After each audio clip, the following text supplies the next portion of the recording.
Hello అండి, నమస్తే. నేను మీ మస్తీపురం నాగేశ్వరి. అందరూ ఎలా ఉన్నారు? అందరూ బాగున్నారా? సో ఇప్పుడు మేము కాశీ నుంచి హైదరాబాద్కి బయలుదేరినాము. ఇంకెక్కడికి వెళ్ళాలనుకోవట్లేదు. కాకపోతే ఇక్కడ చిన్న ట్విస్ట్ ఏమైందంటే, మాకు మిర్జాపూర్ తర్వాత మేము రేవా సైడ్ రాకుండా చోపాన్ సైడ్ వెళ్ళినాము. అంటే మాకు డైవర్షన్ అనేది ఒక దగ్గర మిస్ అయిపోయింది. ఫ్లైఓవర్ ఎక్కకుండా ఫ్లైఓవర్ నుంచి రైట్ సైడ్ తీసుకోవాల్సింది. మేము ఫ్లైఓవర్ ఎక్కేసి స్ట్రైట్ వచ్చేసినాము. ఆ రోడ్ వచ్చేసి మనకు ఛత్తీస్గఢ్ సైడ్ వెళ్తుంది. ఛత్తీస్గఢ్ సైడ్ కానీ బీహార్ సైడ్ కానీ వెళ్తుంది. అయితే మేము వస్తూ ఉంటే ఎందుకు ఇదంతా అసలుకి తెలంగాణ వెహికల్స్ కానీ, గుజరాత్ వెహికల్స్ కానీ, లేకపోతే మధ్యప్రదేశ్ వెహికల్స్ కానీ, కర్ణాటక వెహికల్స్ ఏం కనపడట్లేదు. Only AP vehicle, Chandigarh vehicles, Chhattisgarh vehicle మాత్రమే కనిపిస్తున్నాయి. బీహార్ వెహికల్స్ నాకు ఎందుకో డౌట్ వచ్చింది. సో అట్లనే కొంచెం ముందుకు వచ్చినాం. దగ్గర ఒక 70-80 కిలోమీటర్స్ వచ్చినాం. వచ్చిన తర్వాత యాక్చువల్గా మేము వస్తున్న దారిలో కొంచెం పెట్రోల్ బంక్ అక్కడ చూసుకుంటూ వచ్చేసినాము. సో ఆ డైవర్షన్లో మేము అసలు మేము ధ్యాస పెట్టలేదు, ఈ రూట్ కరెక్ట్ కాదు కదా అని. ఇంకా అట్లే వస్తూ ఉంటే ఒక దగ్గర ఆగినాము. యాక్చువల్గా మాకు డైవర్షన్ ఎందుకు అయింది అంటే, మైండ్ డైవర్ట్ అయింది. ఒక వెహికల్లో ఒక టైర్కి గాలి తగ్గింది. గాలి అంటే నేను నైట్రోజన్ ఎయిర్ వాడుతున్నా. సో నైట్రోజన్ వెతుకుతూ వస్తూ ఉన్నాము పెట్రోల్ బంక్ దగ్గరలో, ఎక్కడెక్కడ ఉందా అని. ఆ ప్రాసెస్లో మేము డైవర్షన్ మిస్ అయిపోయాను. యాక్చువల్గా అయితే జియో పెట్రోల్ బంక్లో మాత్రమే దొరుకుతుంది, వేరే పెట్రోల్ బంక్లో దొరకట్లేదు. వేరే పెట్రోల్ బంక్లో ఉన్నాయి కానీ అవి పనిచేయట్లేదు అని చెప్తున్నారు. ఇంకా అయితే సరే ఎక్కడైతే ఉందని చెప్పేసి ఒక దగ్గర మొత్తం నైట్రోజన్ తీసేసి, అందులో ఆల్రెడీ కొంచెం ఉండే అది మొత్తం తీసేసి మళ్ళీ వేరే నార్మల్ ఎయిర్ పట్టుకున్నాము. అక్కడ పట్టుకున్న తర్వాత అక్కడనే ఏదైతే ఆగినామో అలా చెక్ చేసుకున్నాము. ఇంకా మ్యాప్ మొత్తం కరెక్ట్గా చూద్దాము అని చెప్పేసి చూస్తే అక్కడ నుంచి ఇది రూటు, మేము వచ్చే రూట్ కాదు, రేవా రూట్ కాదని చెప్పేసి అక్కడ నుంచి మళ్ళీ అక్కడ గూగుల్ మ్యాప్స్ చెక్ చేసుకుంటే మిర్జాపూర్ తర్వాత బాహుల్ దగ్గర మేము స్ట్రైట్గా వెళ్ళకుండా లెఫ్ట్కి వెళ్ళినామని చెప్పేసి మాకు అర్థమైంది. సో అక్కడ నుంచి మళ్ళీ సిద్ధి దగ్గర డైవర్షన్ తీసుకొని రేవాకి వచ్చినాం. హలో అండి, గుడ్ మార్నింగ్. మొత్తానికైతే నైట్ అయితే కొంచెం ట్రాజడీయే జరిగింది మాకు. రోడ్ అయితే మరి ఘోరంగా ఉండే. నాకు కూడా బాగా అలసిపోయినా, అసలుకి చాలా స్ట్రెయిన్ అయిపోయాను నేనైతే. టర్నింగ్స్ అయితే స్టీరింగ్కి కొంచెం మౌంట్ ఉంది కాబట్టి సరిపోయింది, కానీ లేకపోయింటే ఇంకా మరీ ఘోరంగా ఉంటున్న నా సిచ్యువేషను. అయినా సరే నాకు ఎక్కువ టైం దొరకలేదు పడుకోవడానికి. జస్ట్ ఒక 3:30 నుంచి 5:30 వరకు పడుకున్నాము. కాకపోతే ఈ రూట్లో రావడం అయితే మాకు చాలా లక్కీ అనిపించింది. ఇది టన్నెల్ ఉంది. ఈ టన్నెల్ అయితే అసలుకి నేను ఇప్పటివరకు ఒక 4 టన్నెల్ చూసిన. 4 టన్నెల్లో ద బెస్ట్ టన్నెల్ ఇది. అసలుకి లోపల వెళ్తుంటే మాత్రం సూపర్ అంటే సూపర్ అనిపించింది. లైటింగ్స్ అసలు లోపల ఇంత వెడల్పు ఉన్నది. అంటే 3 లైన్స్ రోడ్ అనేది ఇప్పటివరకు నేను చూడలేదు. ఇప్పటివరకు నేను వెళ్ళింది సింగిల్ లైన్, డబుల్ లైన్ మాత్రమే వెళ్ళిన. గోవా దగ్గర ఒకటి, మురుడేశ్వర్ దగ్గర ఒకటి, నెక్స్ట్ కేరళలో ఒకటి, కానీ ఇంకోటి హుబ్లీ దగ్గర కూడా ఒకటి వెళ్ళిన. కాకపోతే ఇది మాత్రం సూపర్ అంటే సూపర్. అసలుకి ఇది చూసి మళ్ళీ నేను యూటర్న్ చేసుకొని మళ్ళీ ఒకటి రావడం జరిగింది. నాకైతే బాగా నచ్చింది ఇది. అయితే ఈ టన్నెల్ నేను ఒక్కనే చూసినా అనుకున్నా ప్రయాగ్రాజ్కి వచ్చిన వాళ్ళలో. కాకపోతే ఇక్కడ మాకు చిన్న ట్విస్ట్ ఏంటంటే, రీసెంట్గా మా ఊరు అబ్బాయి అంటే మస్తీపూర్లోనే దిలీప్ అని చెప్పేసి మా ఫ్రెండ్ ఒక అతను ఉన్నాడు. వాడు కూడా ఇక్కడ సేమ్ మేము వచ్చిన రూట్లోనే డైవర్షన్ అయ్యి, అంటే లొకేషన్ మిస్ అయిపోయి ఇదే రూట్లోనే రావడం జరిగిందంట. సో నేను రీసెంట్గా కలిసినప్పుడు ఇదే టన్నెల్లో వచ్చిన అని చెప్పేసి అన్నాడు. సో మాకు ఇద్దరికైతే ఇదొకటి లైఫ్లో మర్చిపోయింది. ఎందుకంటే అంత లాంగ్ ట్రిప్ వెళ్ళిన తర్వాత ఒక దగ్గర మనము దారి మిస్ అవ్వడం అంటే అసలు మామూలు విషయం కాదు. ఎందుకంటే ఎక్కడికి వెళ్తున్నామో అనేది అర్థం కాదు. మళ్ళీ మనం కరెక్ట్ రూట్కి వచ్చేంత వరకు కూడా కొంచెం డిఫికల్ట్గానే అనిపిస్తుంది. రాత్రి అయితే నాకు కూడా చాలా టెన్షన్ అనిపించింది. ఎందుకంటే ఎంతో దూరం పోయినా సరే దగ్గర నేను 70-80 కిలోమీటర్లు వచ్చినా కదా, అసలుకి నాకు జస్ట్ ఒక 3 to 5 విలేజెస్ మాత్రమే కనిపించినాయి. అసలుకి కొంచెం భయం అనిపించింది. ఎందుకంటే ఇక్కడ కూడా ఆపలేని పరిస్థితి. కంప్లీట్ గుట్టల రోడ్డు, ఘాట్ సెక్షన్ కూడా అంత చిన్న ఉన్నాయి రోడ్లు. నాకైతే కొంచెం వరకు అయితే టెన్షన్ అనిపించింది. సో మీరైతే ఎక్కడికైనా లాంగ్ ట్రిప్ వెళ్ళినప్పుడు మాత్రం కొంచెం ఒకసారి చెక్ చేసుకోండి రూట్ కరెక్ట్గా వెళ్తున్నారా లేదా అనేది. ఎందుకంటే ఈ ఎక్స్పీరియన్స్ అనేది నాకు ఫస్ట్ టైం ఇట్లా జరగడము. ఎందుకంటే బాగా అలసిపోయినాం మేము కూడా. ఎందుకంటే ఇప్పుడు మామూలుగానే ఒక 300-400 కిలోమీటర్స్ అంటే సరే, కానీ 1250 కిలోమీటర్లు వెళ్ళినాము. సో మాకు బాగా టైర్డ్ అయిపోయి ఇంకా అదే రూట్ వెళ్ళే అని చెప్పేసి ప్రొసీడ్ అవ్వడం జరిగింది. కానీ అది ఆ డైవర్షన్ అంటే మాకు యాక్చువల్గా టైర్లో గాలి తగ్గడం వల్ల కొంచెం డైవర్షన్ అయింది, అదొక డిసప్పాయింటెడ్. దానివల్లనే మాకు ఇది ఒకటి ఇట్లా వచ్చినాం. కానీ ఇది రావడం కూడా మాకు ఇది ఒకటి మంచిగా అనిపించింది, ఈ లొకేషన్ ఇది కవర్ అవ్వడం.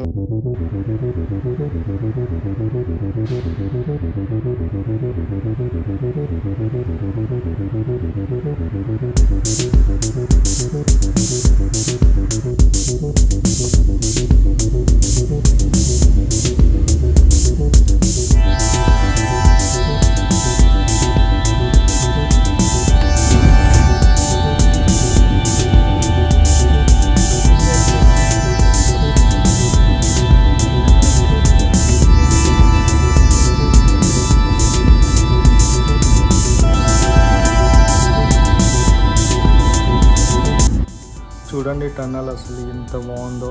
ఆ లాస్ట్ ఎండ్ పాయింట్ అయితే చిన్న షార్ప్గా కనిపిస్తుంది. అది రోడ్ కనిపించినట్టు కాకుండా ఒక చిన్న ఎండ్ పాయింట్ లాగా కనిపిస్తుంది.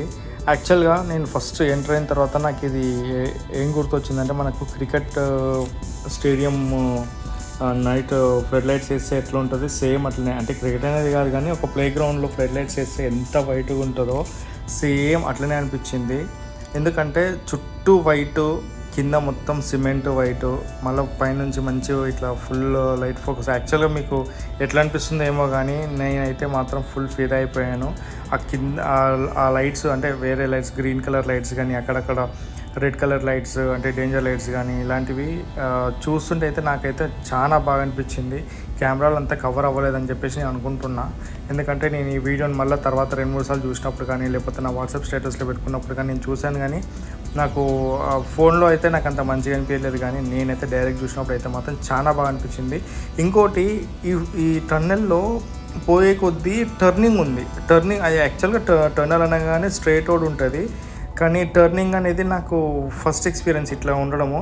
ఇది నేను మామూలుగా ఫారిన్లల్లో టన్నెల్స్ ఉంటాయి కదా, అటువంటి టన్నెల్స్ టర్నింగ్ ఉంటాయి కాబట్టి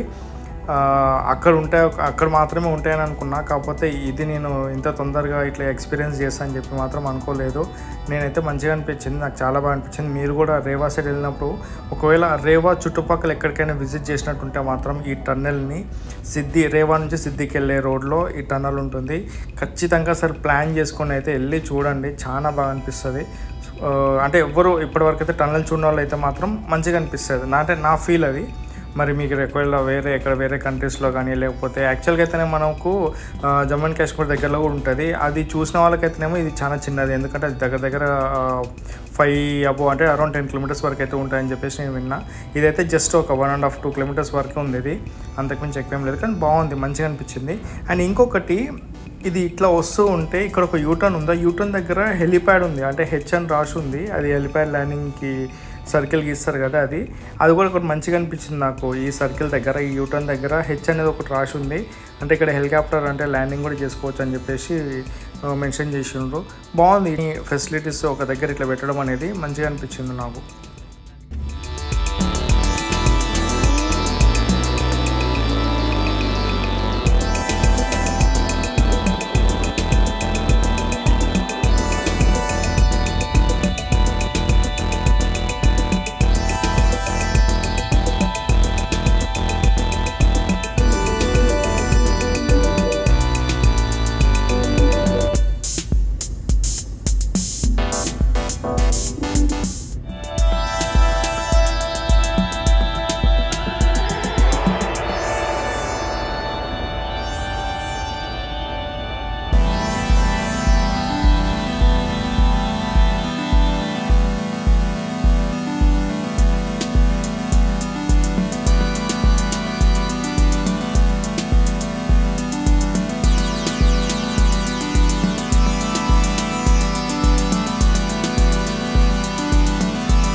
అయితే మేము వస్తున్న దారిలో ఎక్కడన్నా కొంచెం మంచిగా ఫ్రెష్ అప్ అయ్యి ఫుడ్ తినాలని చెప్పి అనుకుంటున్నాము.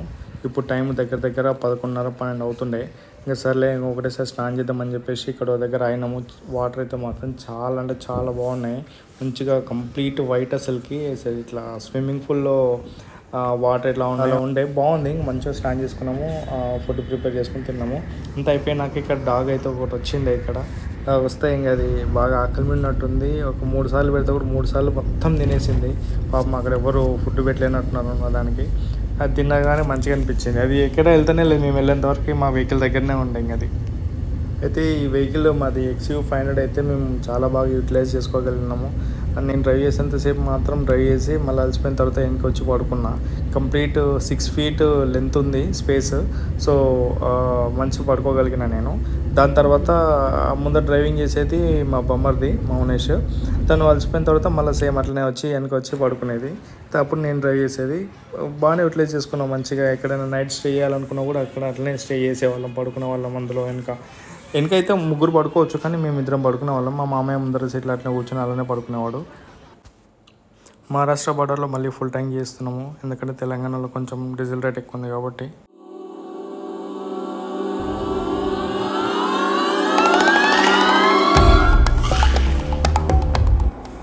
మేము మళ్ళీ నిర్మల్ అయిపోయిన తర్వాత నిర్మల్ నుంచి బాసరికి వెళ్దామని చెప్పి అనుకున్నాము. సో దారిలో ఎలాగో స్నానం చేయాలి కాబట్టి మేము ఒక దగ్గరకు వచ్చిన తర్వాత ఇక్కడ ఒక దగ్గర మంచిగా నీళ్ళు దుంకుతుండే బోర్డు నుంచి.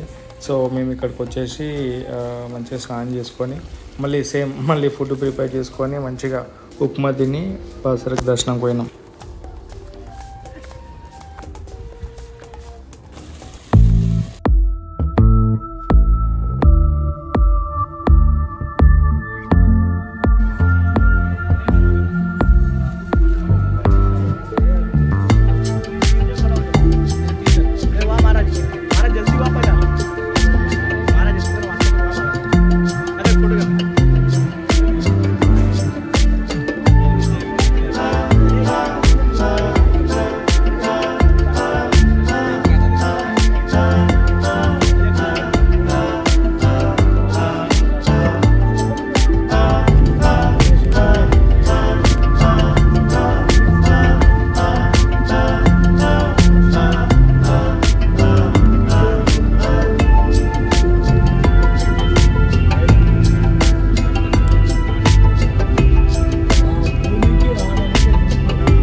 సో మొత్తానికైతే హైదరాబాద్కి అయితే రీచ్ అయిపోయినామండి.